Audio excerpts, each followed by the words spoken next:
Ladies and gentlemen, girls and boys, welcome to the Storytelling Cafe. Well, ladies and gentlemen, girls and boys, an assembled company, welcome to the World Storytelling Cafe. And it's Saturday here at the World Storytelling Cafe in Marrakesh. And we have a bit of a show for you today. We've got storytelling, we've got circus, we've got all kinds of things going on. That's okay. This is right. Do come in. Right, I need this now. Can you just get that so it can be all up here? All up here. I walk across. The technical things going on. We're going out live with the rest of the world. Come and join the show. Yeah. Yeah. With that and also needs to get this show can be seen up here because of the judges. So do come in. Find a place and sit. Yeah. Anywhere. What you doing? What you doing? You put it in the perspective. You can hear his bit. Well, no, we're going to be placing the audience, so it needs to be here. We're doing this because if you're going out across, we broadcast on storytelling and we have programs quite regularly. We're doing 29 weeks. We're down to about 1 or 2. This is the special one. That's a great. Now, ladies, can we get ready to take over something? Yeah. If we turn this speaker off down here, Okay. until such times as the music is required. Okay. Okay. Very much spirit. We've got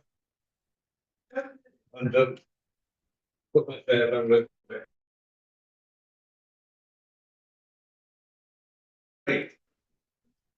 Oh yeah. Do come and sit down if you like. Have a chair. There's another chair over there. There's that side. Yeah. So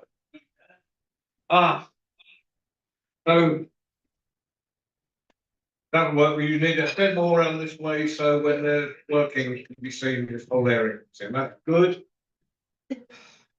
We're trying to be live to an audience and going out to the world simultaneously. So my name is John Rowe, and I'm a storyteller. And so we're going to start slowly with storytelling. Then we might have some guest storytellers coming on. What we've definitely got is some circus.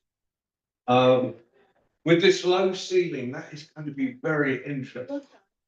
You'll do your best. Yeah. But, so what do you call it?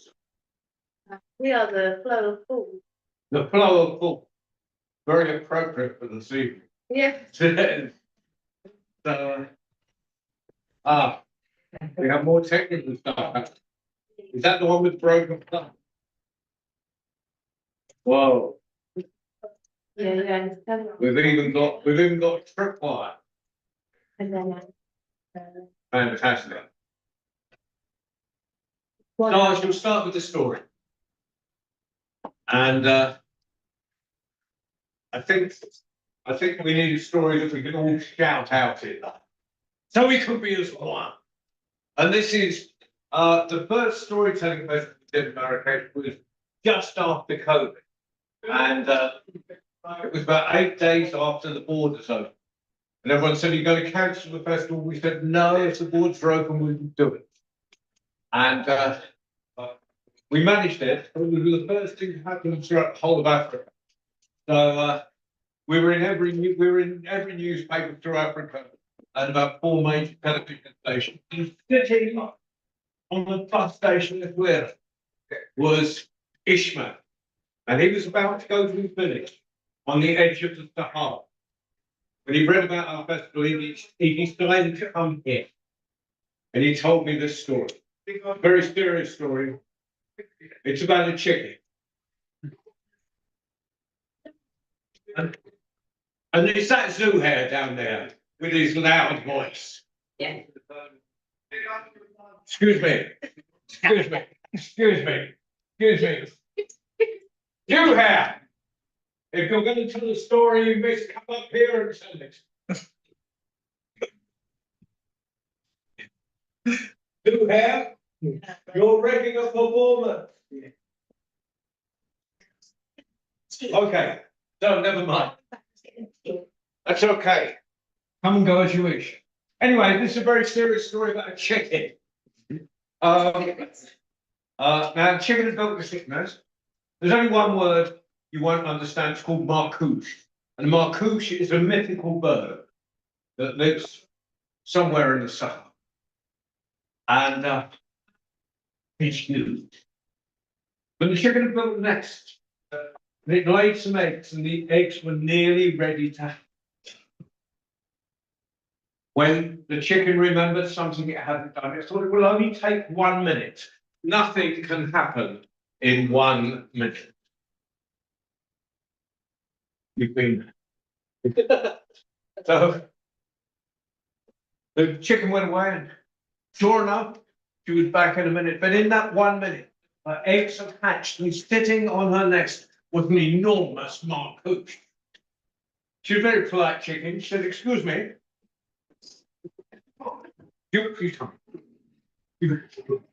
I like that chicken. Perfect. We have mine in this one, chap. Excuse me, chicken, said marcouche. Do you mind moving aside so I can look after my chicks? Now that word chicks is going to come up over and over again, and every time I get there, you must shout it out. So the people in the square wonder what's going on. And they will come rushing up in their droves, buy mint tea for my mates downstairs. So, the marcouche said, not at all. If you go to the cow and get me some butter. This went the cow said, excuse me, could I have some butter to give to the marcouche? The marcouche will move aside and I can look after my... They're very well trained. Do come in. Do come in. Loads of room. And the cow said, not at all. If you go and get me some alfalfa. That's what cows eat in North Africa and hipsters eat with their salad and so, yeah, excuse me, could I have some alfalfa to give to cow? Cow give me some butter, give butter marcouche. Marcouche move aside and I can look after my...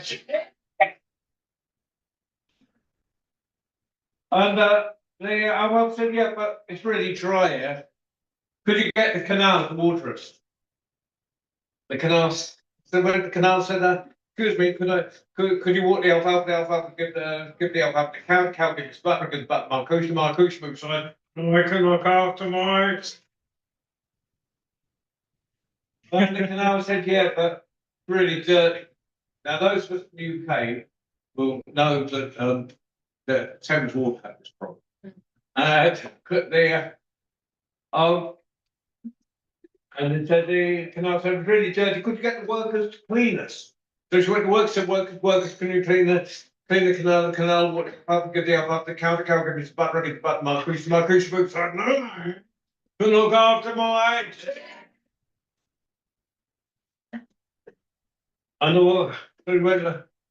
worker said, yeah, but it's really boring here. Could you go to the dancers and get them to dance for us?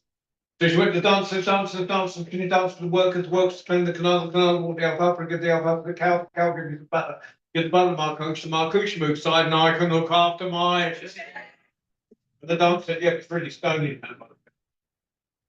could you get the shoemaker to make us some shoes? And the do come in, do come in. Loads of room, lots of room. That's okay. You stop and start. We like. And move the light up, yeah, just a little bit so people can get in. That's it. Oh, okay. Right.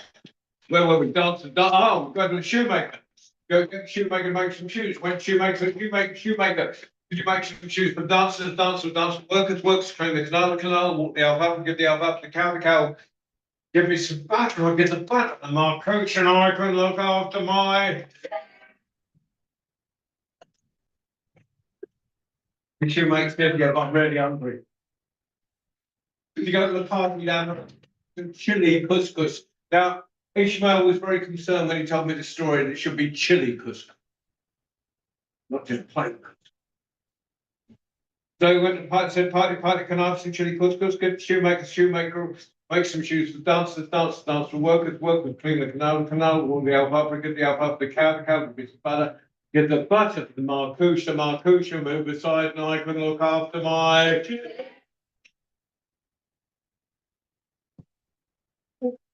And they said, yeah, but we can't heat it because we've got no wood for the fire.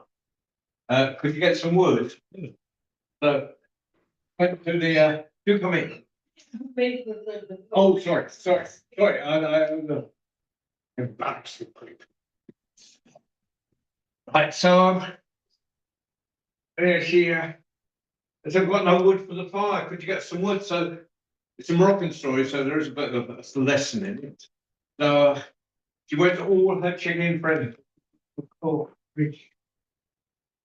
Excuse me, could you get some wood, take the party, or some chili couscous, we can shoemaker will make some shoes for dancers, workers, clean the canal, the alfalfa, the cow, I'll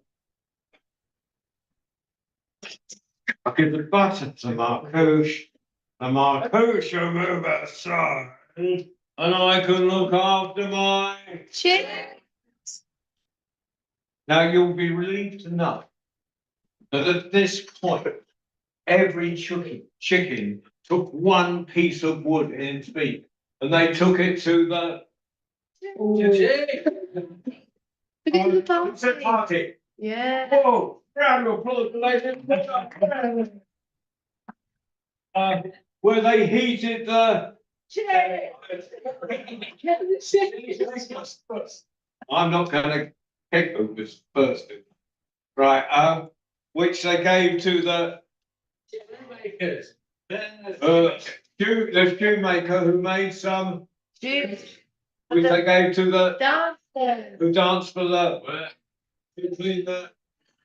water. They gave it to the cow gave us some butter, which they gave to the marcouche.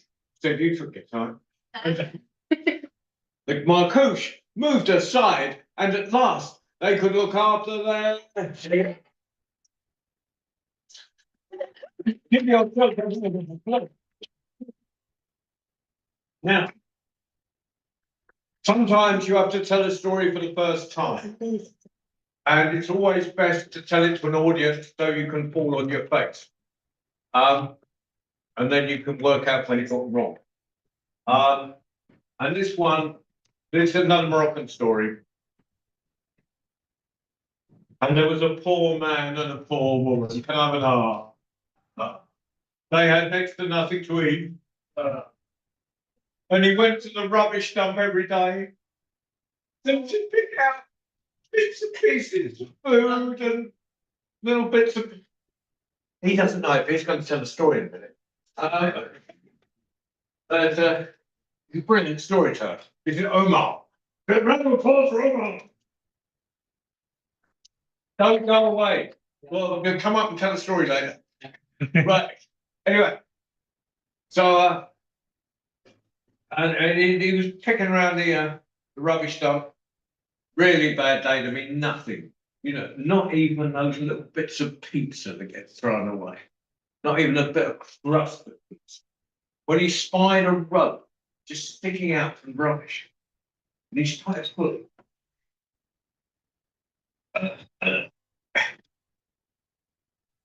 At the end of it was a tin bowl. And the it was empty. But I wish this bowl was full of couscous and apricots and nice chicken would do me. No. And before we could blink, that bowl was full of couscous, chicken, apricots, and nuts. Why? Well, every day they began to develop a couscous tummy like me, and too much to eat. And they had a neighbour. And neighbour came, do come in, do come in. Yeah. Okay. Yeah, no, don't worry about that. Well, anyway. Well, he just flies the magic car. He's just the pilot of the magic carpet. Okay. So, you know, he's the bloke you don't see up front of the aeroplane. Except we haven't got a door. They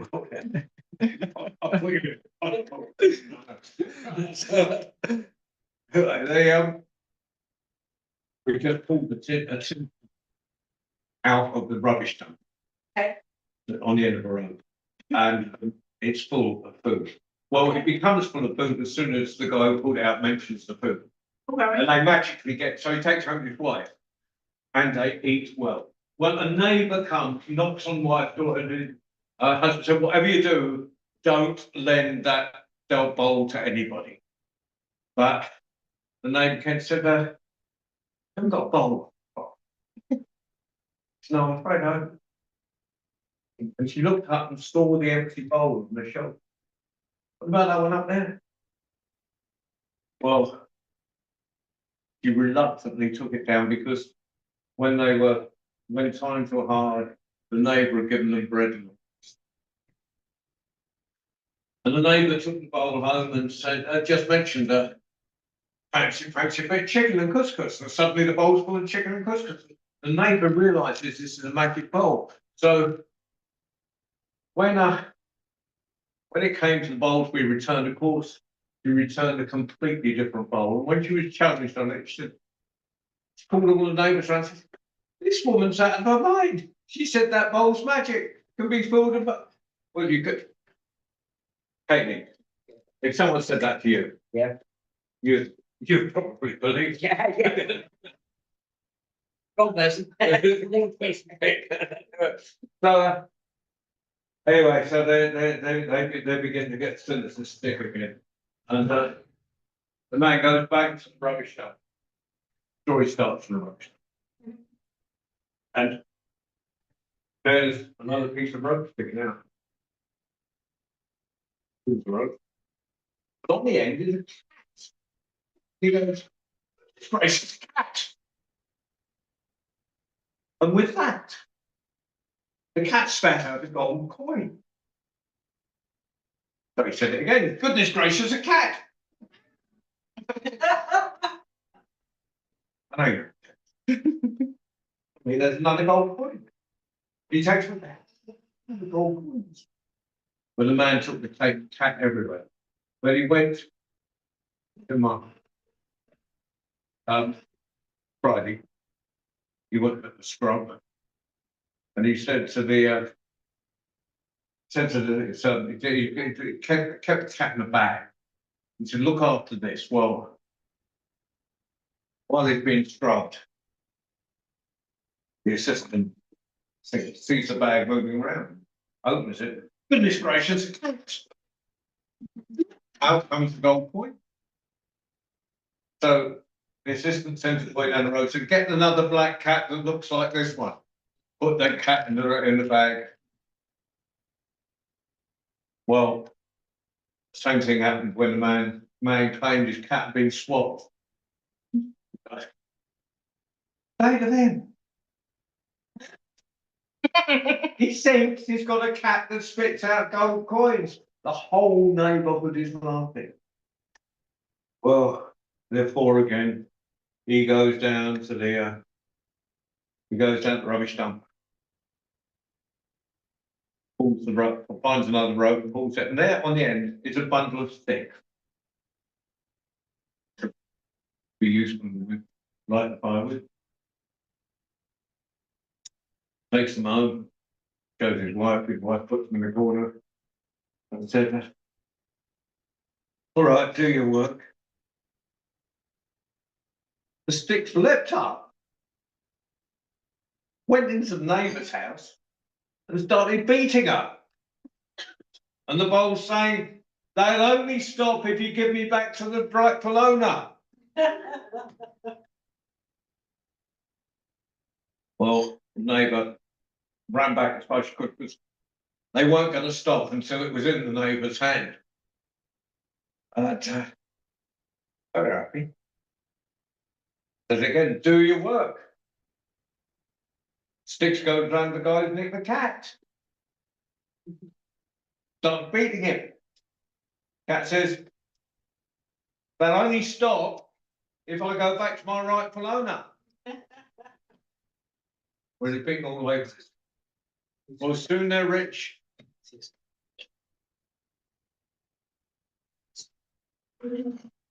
Two, they're rolling in it again, and they're back. And of course, they gave to the poor, and they fed everyone, and the whole neighbourhood is living well. And there wasn't a thief in the neighbourhood. Because every time anyone tried anything, the sticks would get up to do their work. That is the story I put in my head this morning.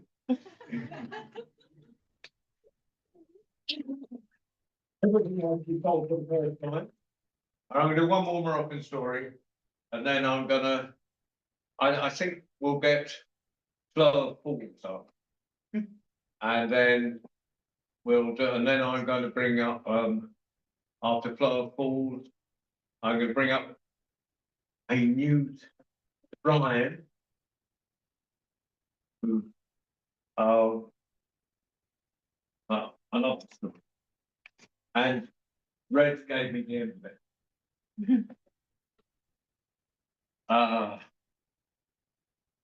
And there was a couple, a man and a woman. But they weren't that poor. So there's no need for an art. Well, maybe there is an art because they were desperately to have a child. They were desperate to have a child and nothing worked. Do come in. Do come in. This is the important stuff.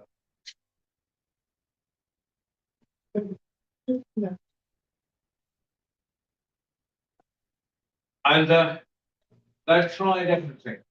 And one day the woman's out in the village and there's a peddler woman comes in. Says, I know about your problem. You eat this tagine. Beautiful. Tagine. Lamb. Couscous. Apricots. Nuts. Omar, what else can I put in the tagine? Peppers. Pardon? Peppers. Peppers, and everything. If you eat this tagine, you will be with child. She says, I'll have two. Takes first one, doesn't work. Well, she went home and gobbled down the first one and hid in that other one behind the water. Went to bed. Well, in the middle of the night, her husband got up. And you know what it's like with men. They get hungry in the middle of the night. And they don't care what they eat. They just go down and put them. They don't even open their eyes. They're just feeling around, doing it by the brain. And there's the tagine. He lifts the lid, gobbles it down. Second tagine. Well, soon she starts getting a bit bigger. It's really pleased and turned to her. turn to her husband and tell her husband what's happened. Well, you'd think he'd have a smile on his face. I have been trying so hard for so many years. But he's looking worried because his leg started to swell. That's kind of embarrassing. As the belly grew, the leg grew. Belly grew, leg. Okay, broken story, you can wear a jalab and no one knows. And there came to that point where she was to give birth. Well, he's a bit, what's this guy? He thought, oh, we let him stop. It's not a very manly thing to do, is it? And so he went out into the wilderness. And well, we have a choice here. The legs either burst open naturally and out pops baby girl, or he can take a knife and cut it open. If I'm telling the story to children, I give them the choice, and they invariably say, but whichever way it happens, suddenly he's stuck with a baby girl in the middle of the woods. He can't take it home. And he just leaves it. Leaves her there in the middle of the woods. Well, you wouldn't want anything to do with a man like that, would you? So quite rightly, he disappears out of the story.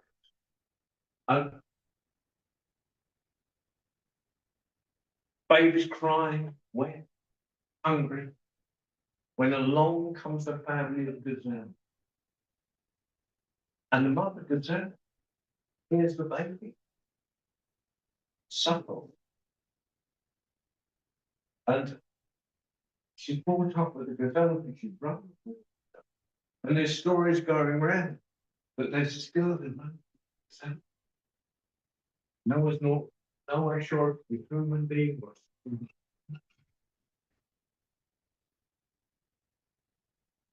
One day there's a hunt about, and the gazelles are round the waterhole drinking, and there he is, he's about to shoot one. When the girl sees him in the corner out of his eye, and she stands in front of her sisters, and the hunter lowers his hand, runs back and tells them it's told his son. Who's the most beautiful girl running with the gazelle? Wonder if she's a sprite or a human being. So he goes to a wise uncle. Now, I know in most stories, the wise person in the story, especially in European stories, is a woman. Yeah. So I meet an old woman in the middle of the forest who tells you a thing or two. If you're obliged, if you've got any sense, you take some notice. And or a young woman in the middle of the forest, give you a hard time and then tell you what you need to do. Take notice. In this case, it's a wise man. He goes to a wise uncle and he says, how will I know if she's a sprite or a human? And the uncle says, take 2 plates of semolina, have salt in one and no salt in the other. Sprite cannot eat the salt, and if she eats the one without salt, it's a sprite. If she eats the one with salt, it's human. He took 2 plates, he put them down by the wood hole. Along came the gazelle, and the girl had never seen him before. Right. One without salt. It was okay. You know those meals that are disappointing with their taste. Like taste of one with salt. Gobbled it down in one.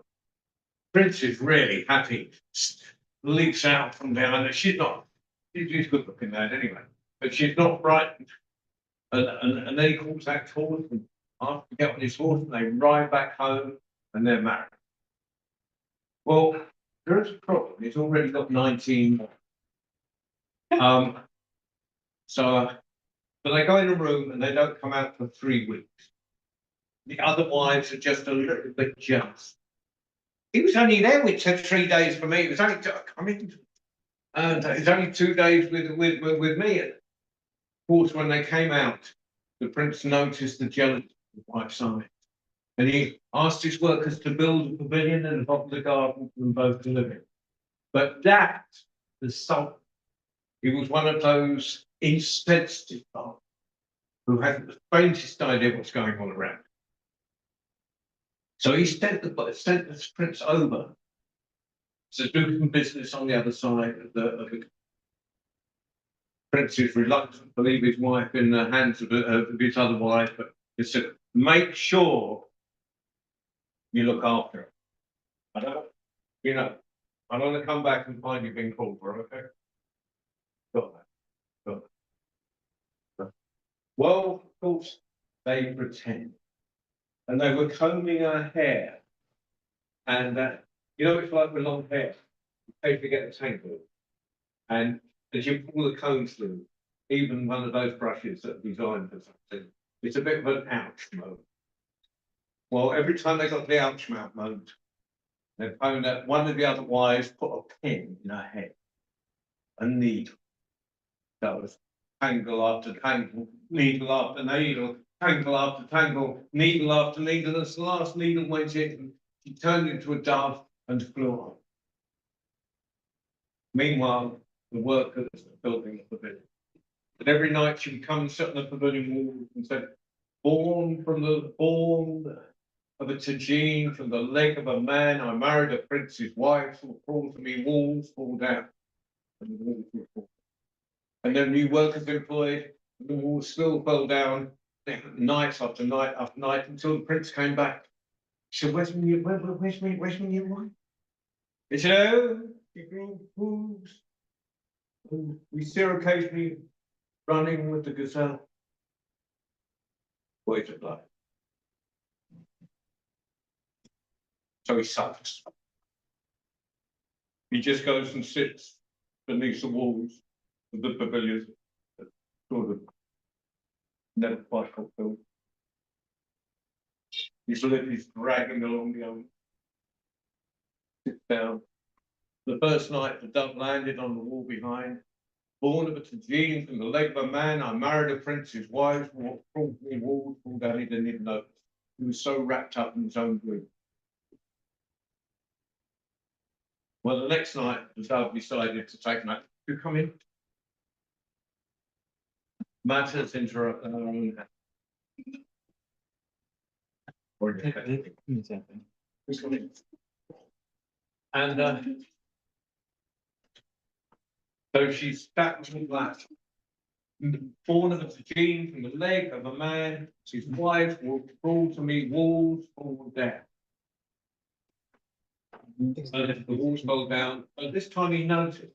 And you know, if you're feeling sad and you've got, when you stroke the head, sometimes sadness just goes out. And he did the same with the bird. He was feeling the bird's head. And he started pulling up the needle, needle after needle, needle after needle, needle after needle. As the last needle came out, she turned back into the girl. One. The pavilion was instantly built. It was a pavilion of gold. And as for the other wine, I'm not sure what happened. But I do know that in the garden, the pavilion, there was a golden thing. And in that golden apron, thank you. Now, we have, and we're not quite sure how it works. Because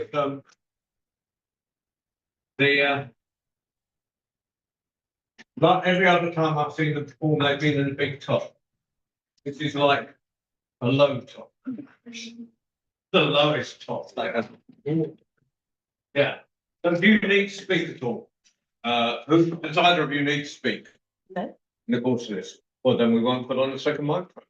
No. Marvellous. I'm speaking, just playing. Just playing. Are you ready? Yes. All there, it's all everything is under control. Incredibly smooth. We've rehearsed it over. We know exactly what's going to happen to see. Exactly. Precisely. So, ladies and gentlemen, boys and girls, assembled company, can you please put your hands together for Flowful?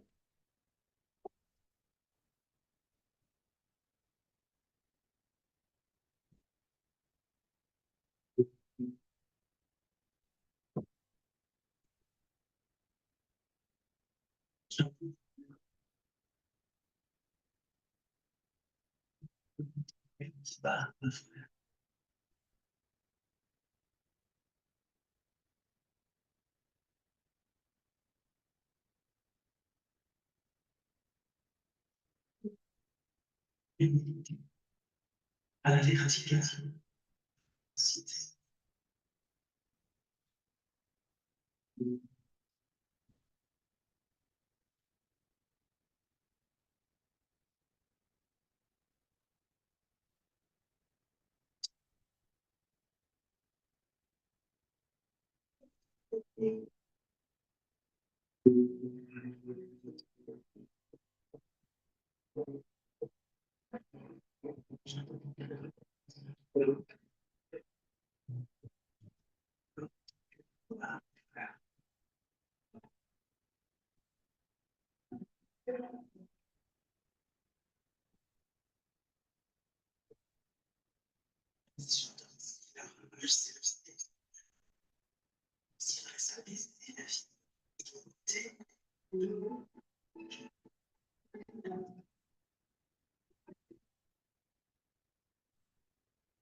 Cuando te montes.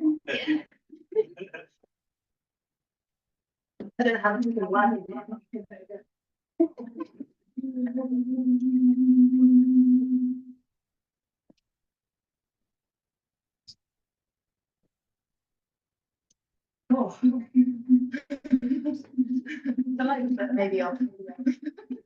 No?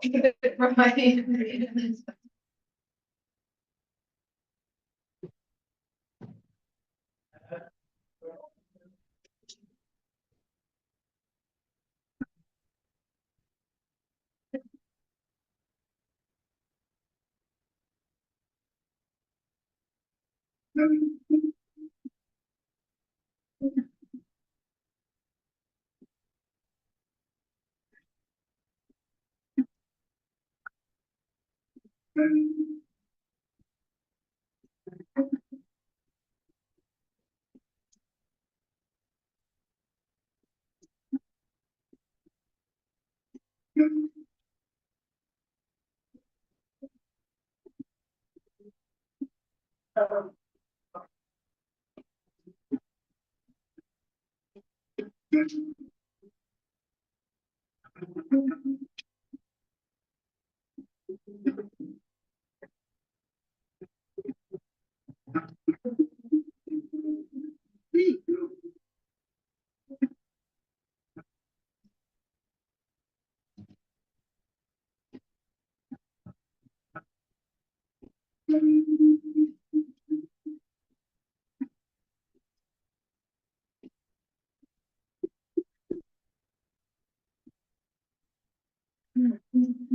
So short.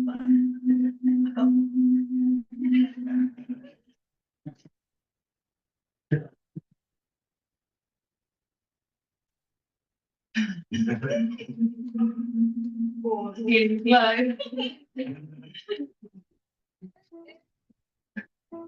If I can do that. Might do that then.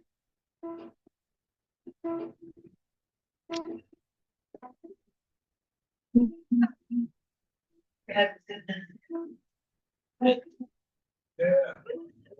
Whoa, whoa.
Now, Linda, if she can do that, and not in the scene, Yeah, it's the first thing. you can do juggling your knee. Well, we'll see. We'll see. He might need that.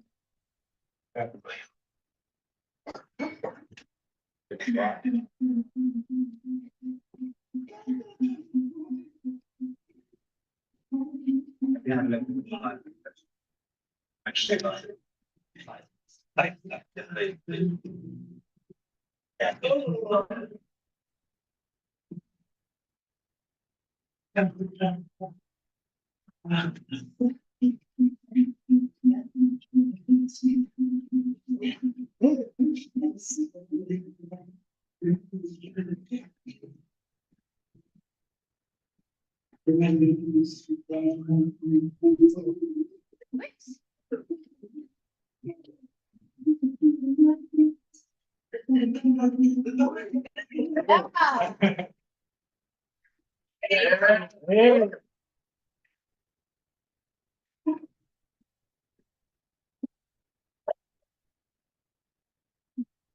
a bit of context. This trip took me 5 years. Still.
Where is the pit master?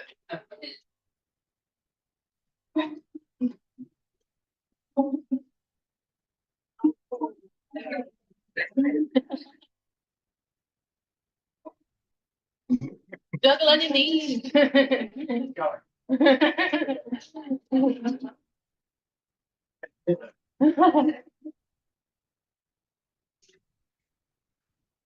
Oh.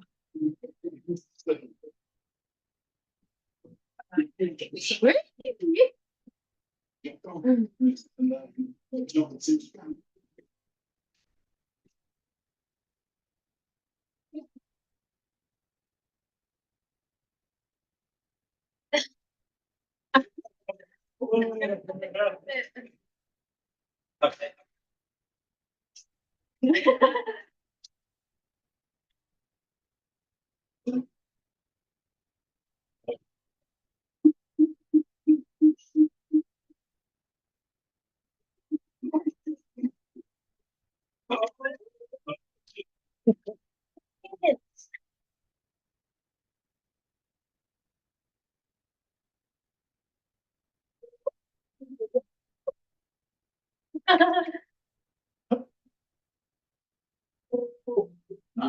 That doesn't count.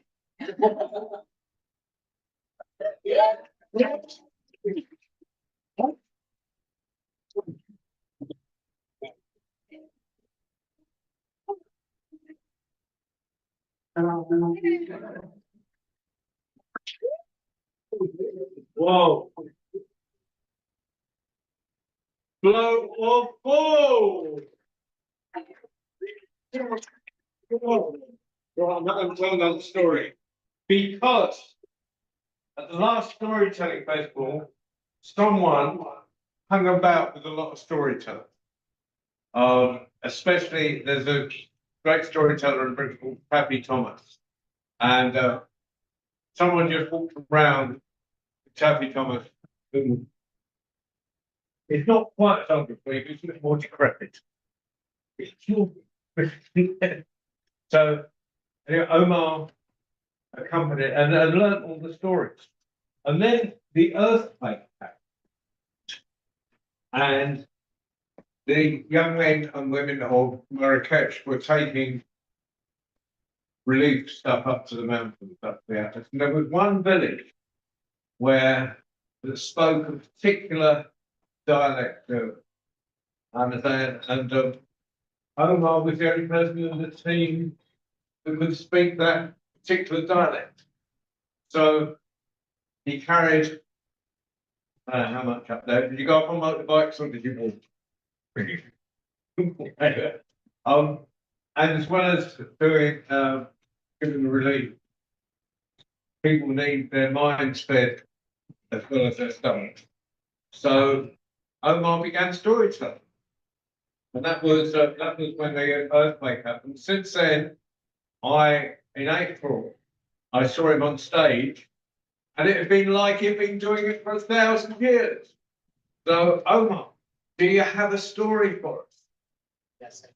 Could you give a rough idea in English, and then the bare bones in English, and then tell it in whichever language you like, so we can hear the music?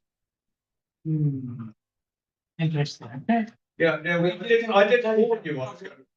Because we need to understand Darija so I can tell them about in recent. Exactly. You should tell it in both sentences. I take the introduction, Yeah, then I tell the rest in Darija. yeah. To the introduction then. Tell Or the rest. another story in Darija. Yeah, maybe. Whatever you feel, whatever you're comfortable with. Because I'm a really cool. I've never told people what they're supposed to do in advance. So, it's I come to my school of training has dropped the people in it. It worked. Go for it. Omar!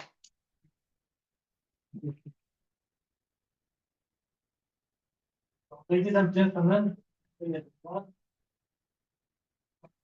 storytelling cafe. By the way, this is my first day working on storytelling.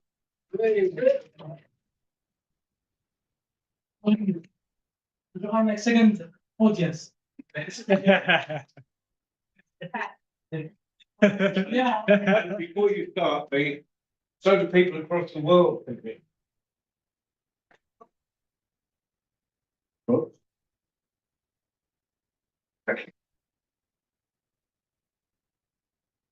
Yeah, I see you are the second and the best, the big audience that I have today. So I have a special story for you that I really admire. My name is Mr. John Rowe. I heard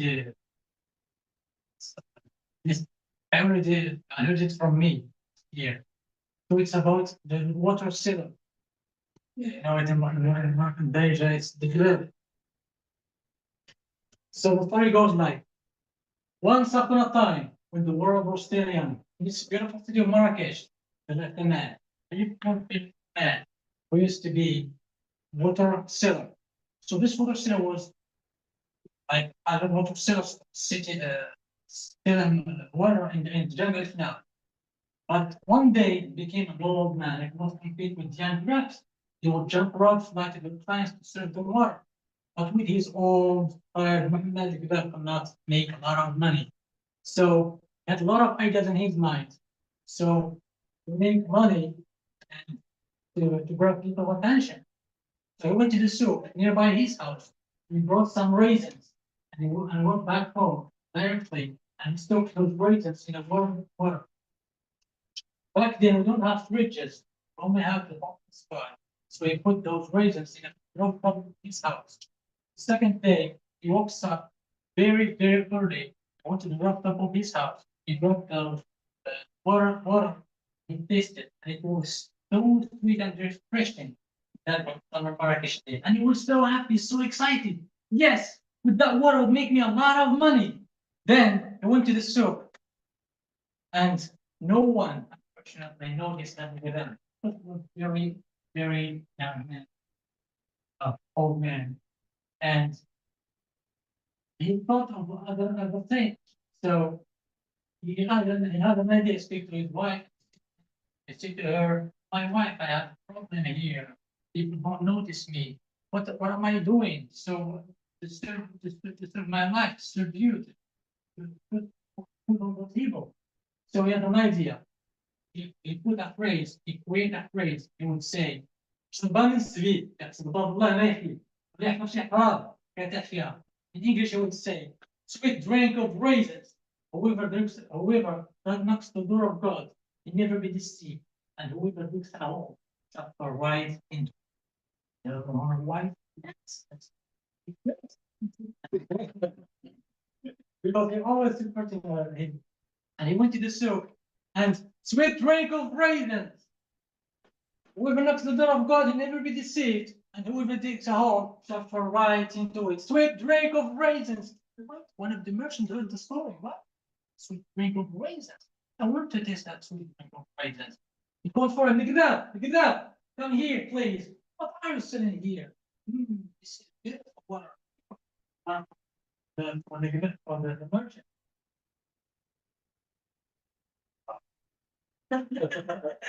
So that's I can't forget water. Where did you bring that water? Give me another one. Come. Serve this, serve that, serve my clients. It was a matter of an hour or less to grab it back home with no water in his hand and a lot of money. And he was so happy. Finally, found something to do. The next day, he would do the same thing for a week, for a couple of weeks. It was a matter of an hour or less for him to get back to. Okay, when he went back home, he would do the same thing for a week, for a couple of weeks. And he never ate. He did not even need to go to his house. Just wait till people come and listen to his wisdom with regular praises. Then and this a beautiful water. Then everybody talks about it. Everybody knows. Yeah. Still a great water. Then someone leaves about him. And he's about Sultan summons you. Sultan summons you. You have to go there and check. And they call for him. Iqbal, come here. What are you selling here there? Your Majesty. I have some sweet water. And tell me about your phrase. See, Your Majesty, sweet drink of raisins. Whoever knocks the door of God, he never be deceived. And whoever digs a hole shall fall right into. Interesting. So he put a cup of water for him. Sultan said, "No, grab that water. It's supposed to be special." Wow, this is a beautiful water. And he thanked him. Then he hired him in the palace. Yeah, he hired him to work in the Diwan. But we have a very famous proverb that we say here in Morocco. What does it mean in English? Like, when you have something good, if you have some benefit from something, another person just get jealous of your increase. And this is the case for the minister. The zeal get in.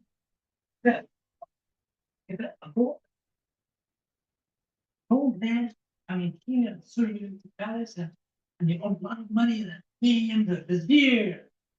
Look at me, I'm the vizier, and that the arrogant. And I said to him, you know what, I need to get rid of this man.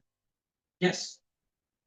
So the next month, it was like a month, then the vizier tried to dig a hole for the grave. And he went to the grave and he said to him, "Do you know what the Sultan said about you? It is that every time you place number 13, there's something like another bread, something bread. So wait up there around your face right away." Then the grave ran away, and right away he ran up there around his face. And he went to the Diwan, and he served him directly, and he went and he ran home. The Sultan, he's a little bit confused. Why he went a bit on his face? Is he sick? No, I don't think so. Then the vizier went to the Sultan and he told him, "You know what the guy told me? He told me that every time he bends to serve you, something coming out from your breath." So he tells the Sultan that the Gazali is they say the same story to the Sultan. So the Sultan gets mad of the guy. And he is very furious. He said to him, you know what? Tomorrow is a dead man. You know, back then, Sultans are very strict. You do something bad, directly big, you bed. So the next morning, very early, when everybody, when the Grab came, the Diwan and he served everybody, the Sultan looked at the opponent. Oh, here's the what an old man now. You know that it's people coming from your home is far away. He can give you this golden base. And he thought before that, Sultan tell the guardians that if anyone come out of the Sultan's palace with a golden base, they dead. So the next morning, the guard came. A couple of things. I forgot events in the story. So good. But you know, nobody's looking at me like this. Yeah. No, you're okay. Inside of the bed. Yeah. Like this, and they go. The story itself. Well, It's good. Yeah. What's this? What happened? What happened? Yeah. you've just Don't done- stop, you've just don't done stop. the Slide, so just what happened with the golden bar? The golden vase. So the Sultan tells the guardians, hey guardians, I have this golden vase. So everyone came out from my palace this morning. You're paid. Guardians, yes, your majesty. So the guard came very early and he started going to Diwan. Then the Sultan called for him. Grab, come here. You know what? You are an old man. And it's not fair to come from far away from your home here. We can give you this golden day and you can go home. We can call it when we need you. So this is what the vizier was the door and the moment he saw the grab with the golden days, he got upset. They gave him another golden days. Impossible. And they came for him and he said, like, you know, the value of this golden days, you don't know the value of this golden days. It's not a real thing. You can give a lot of money and you can buy it from you. So he buy it and he said it to him and he went back home. He went back home safely. In a safety. But the vizier getting the golden vase, guess what happened? He left the palace. Half of his head. Yes, that was yes, what happened.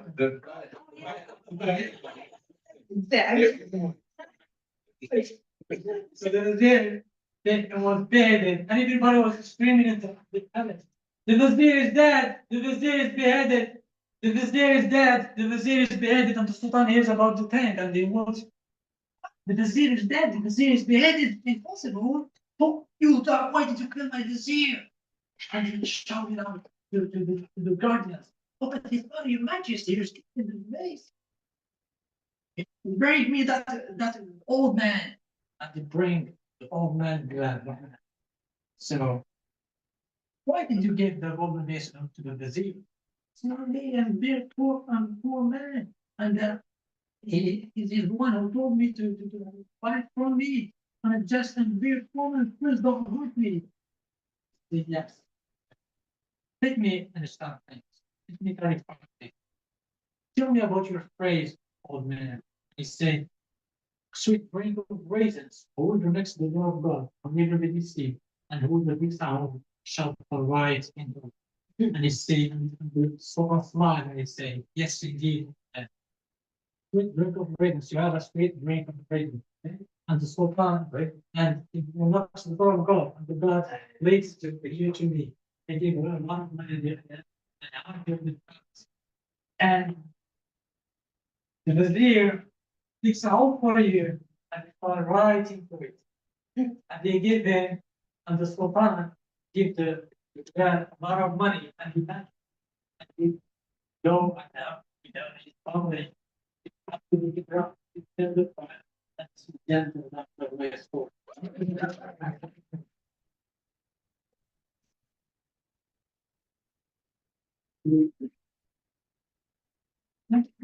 Emilia, I hope I appreciate your presence first for today, and I hope that you like the story. I want to share with you my story with story if you want.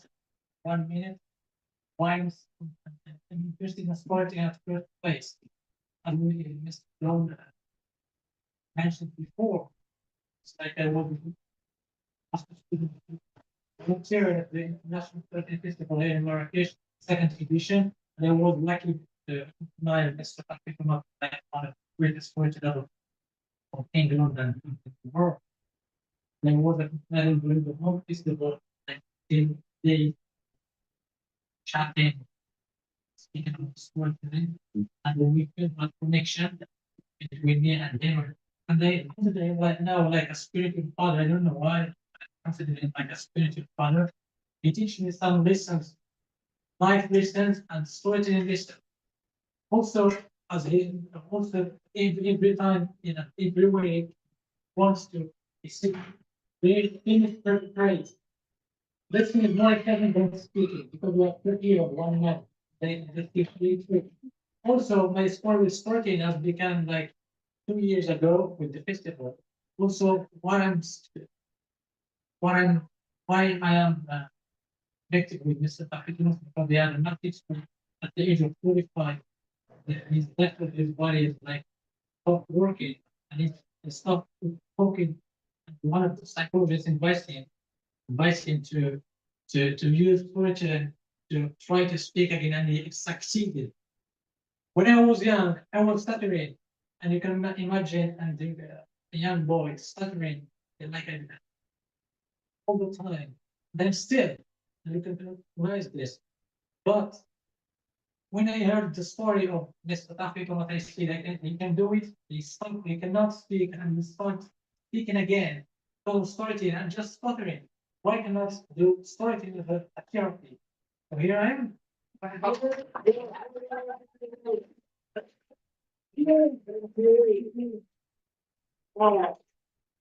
on, that was fantastic.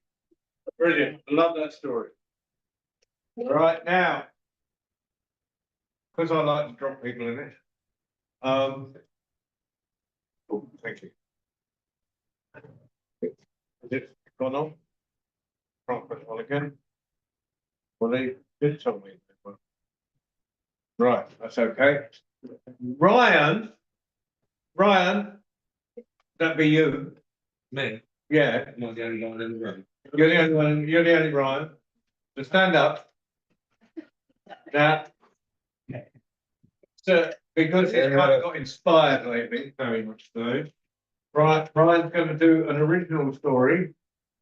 And then after that, I think I'm going to finish the evening with a break. Have you done everything that you were going to do, or did you have two sets? I thought you did incredibly just to make it work on that feeling.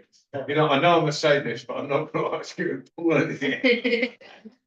I'm just going to do a quick story to finish after you, but right now, I want to know what's written on the pad. Big round of applause, Ryan. Good evening, beautiful people. You can come into our beautiful little storytelling festival that John just magicked up, like he does most things in his life, including me, it looks like. So, yeah, my beautiful Santa seems to be his slave driver all the way to a beautiful waterfall we spent the last 4 days together. So that's as long as I've known John, and in that time, he's given me his fairy dust, and that looks like I now write stories. So yeah, this story just got written last night. So I wrote this at about 10, 11 o'clock last night. Went to sleep, woke up, checked all the spelling errors. So there's a few black lines in here, but I'm going to be reading from this as well as I can, present it as nicely as possible. But it's my first story, and I'm just going to go at it. So it's titled "The Night I Saved My Parents' Life." This is taken from a true story. You will see. There's a twist to this. They are parents of the hardest way I understand. story. I was in my town of birth. One day, just minding my own business. I got woken up by the sun. So I started my normal morning routine. I started my call. I used this as a mantra. I would shout, "Whoa! Whoa!" This is to show gratuity for how happy I am. I do this every morning.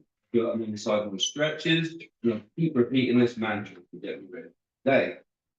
As I'm doing my mantra, I overhear my mother talking to an exotic voice about giving away my bride.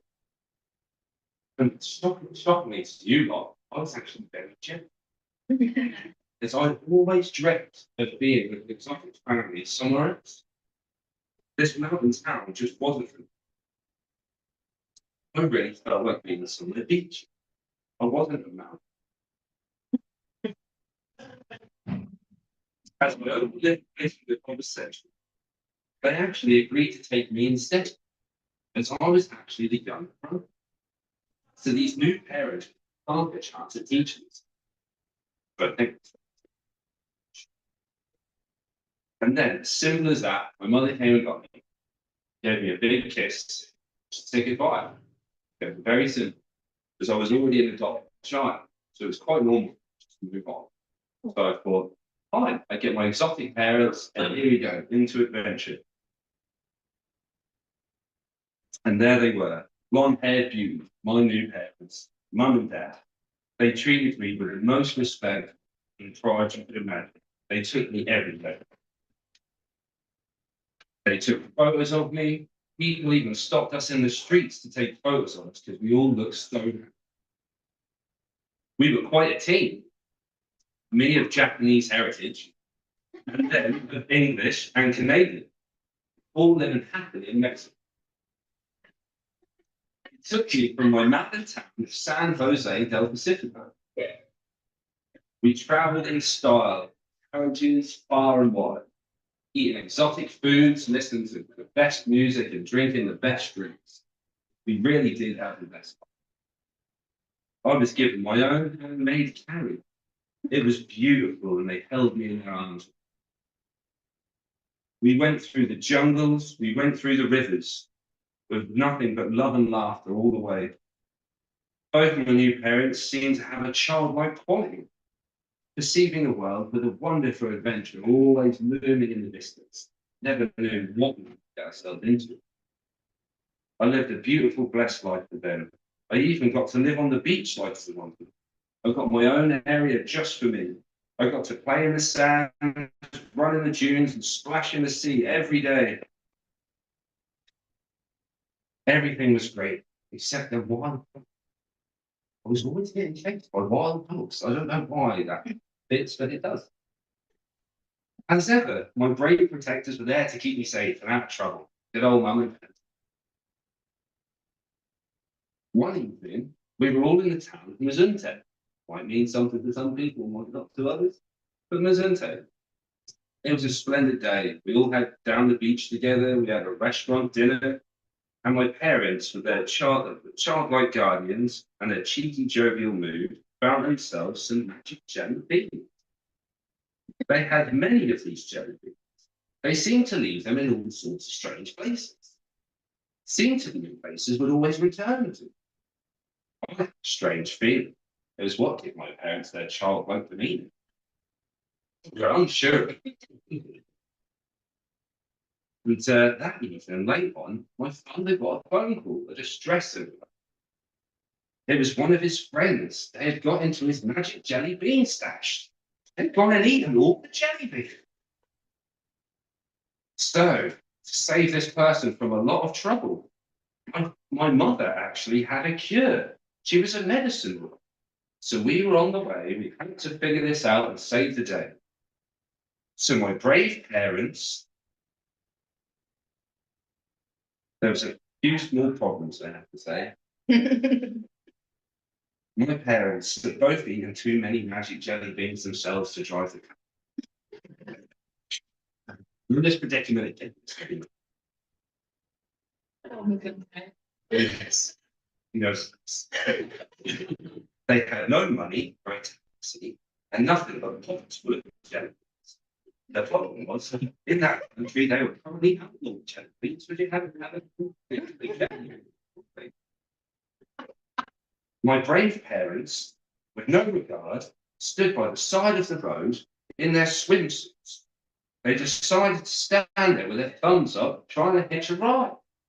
It's the only way we're going to get there, so we're going to have to stand there with our thumbs up, with nothing but pockets full of jelly.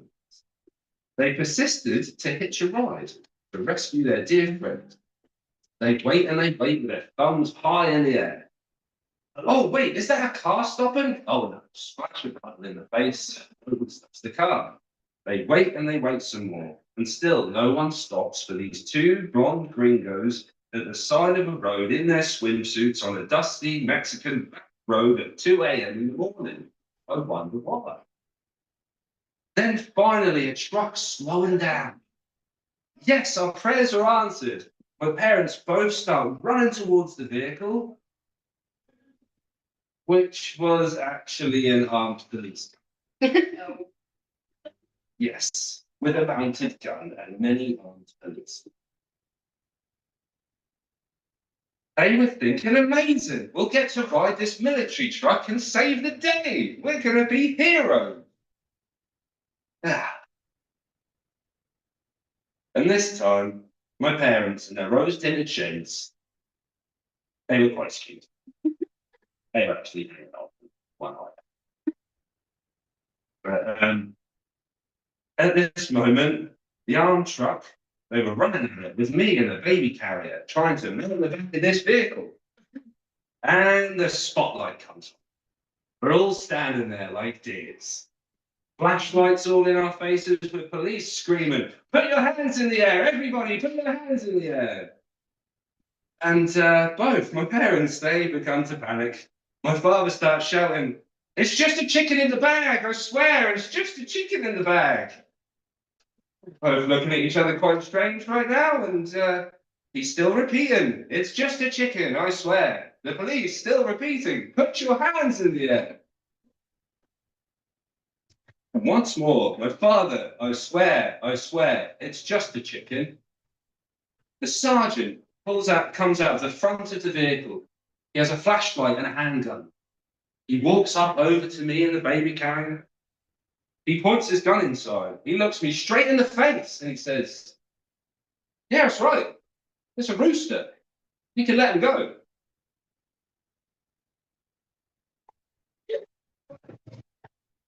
So what can I say? Life is perfect. Absolutely perfect.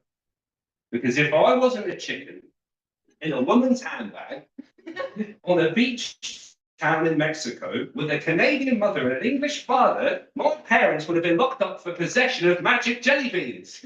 I'll be sent back up the mountain, ruined my dream. The truck drives away slowly, but they all live happily ever.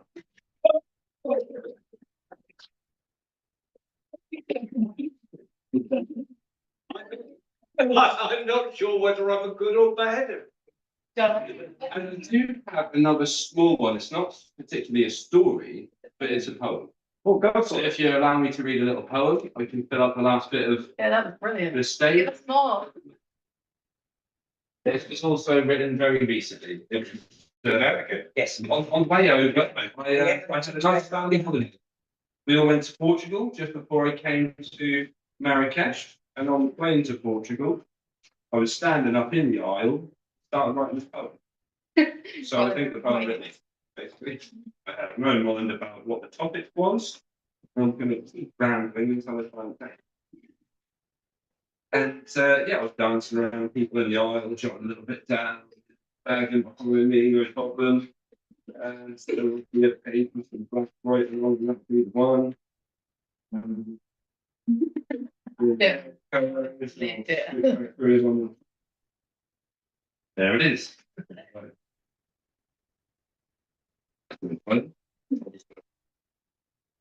I'm bouncing back. I'm bouncing back with my celestial sisters.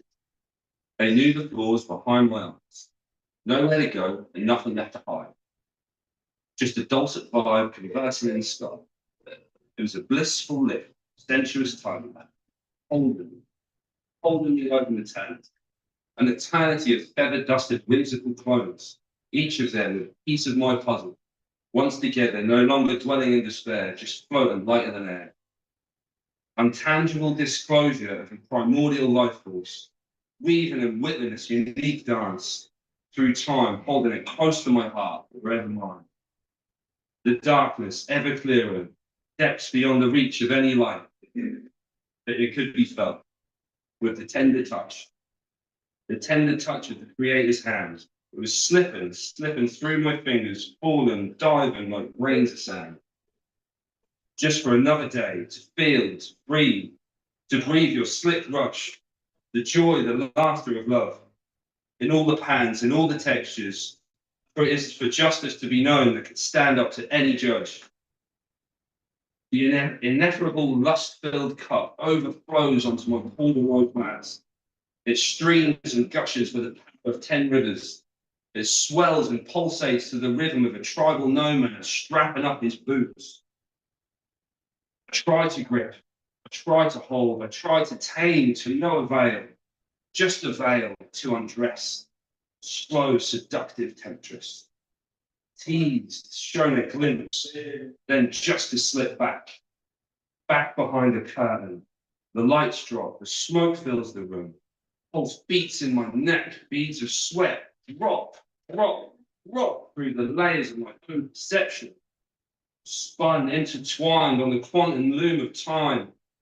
The thrill, the chase, just for a peek, a small taste, to bring me once again to the place where I mount my throne, not above, not beside, but with the one I call home.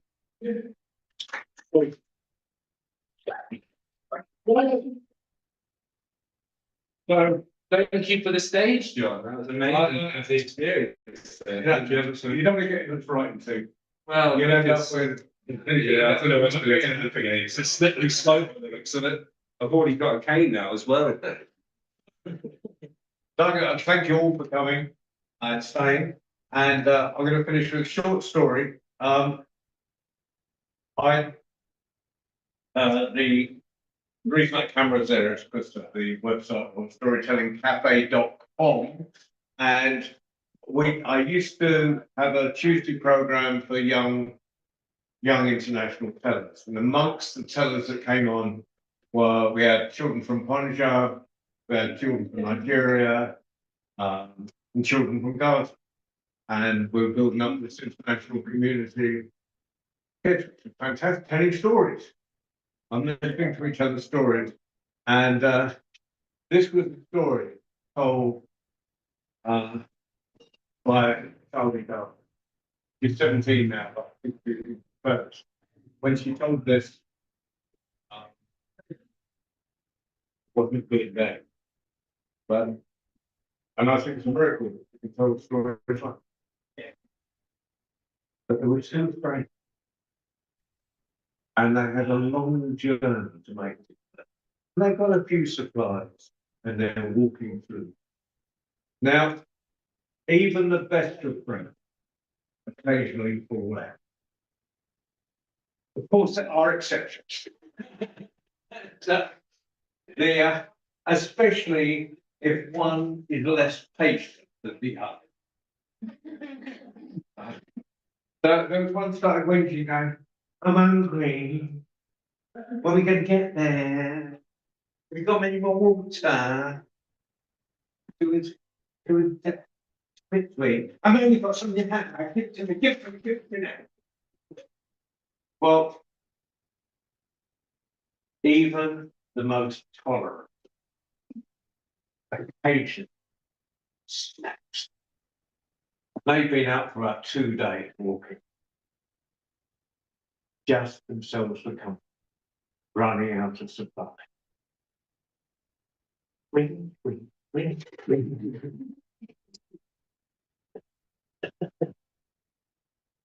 And they were boys. So just to get myself off the hook here. And the stronger one, the one that wasn't windshield, suddenly snaps. What? Hits the other one round the face. I said they were boys. Do not take it personally. Anyway, so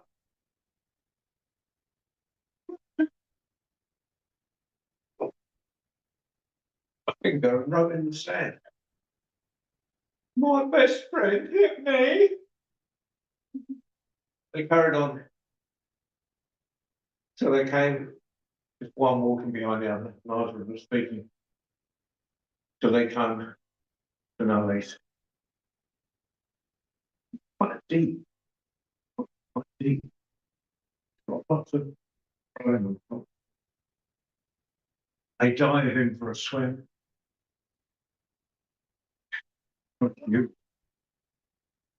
Stronger one gets out. He's drying up and he realises his friend's in trouble. He leaks out and realises he's got legs caught in the weed. Was that he's drowning? What's the matter? Rest of the gets him breathing. When they both recover.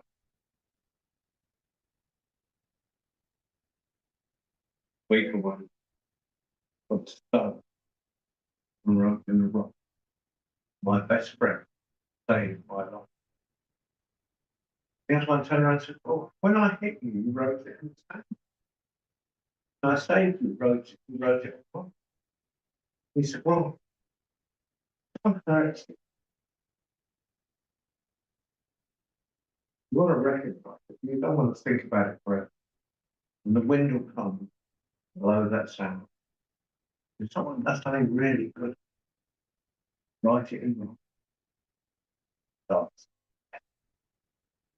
Yeah.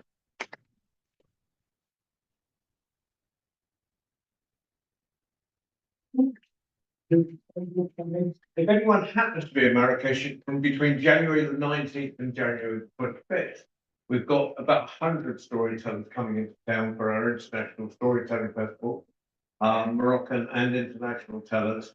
It'll be here, there'll be a tent in the main square, and there'll be another place that do here, who I shouted out earlier, but I'm telling a story of me earlier. Is organising do here, if you think I was called shouting at him. We're both directors of the festival, he's an old mate. Meanwhile, thank you very much for the audience waiting out there. Thank you for attending, and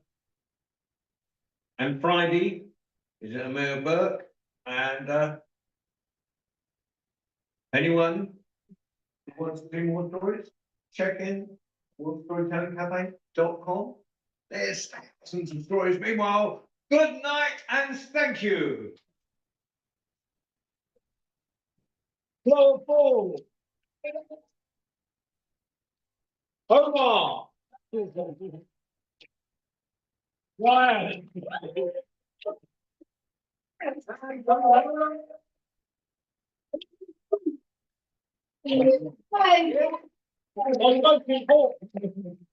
Yeah, 2 ears, 1 mouth.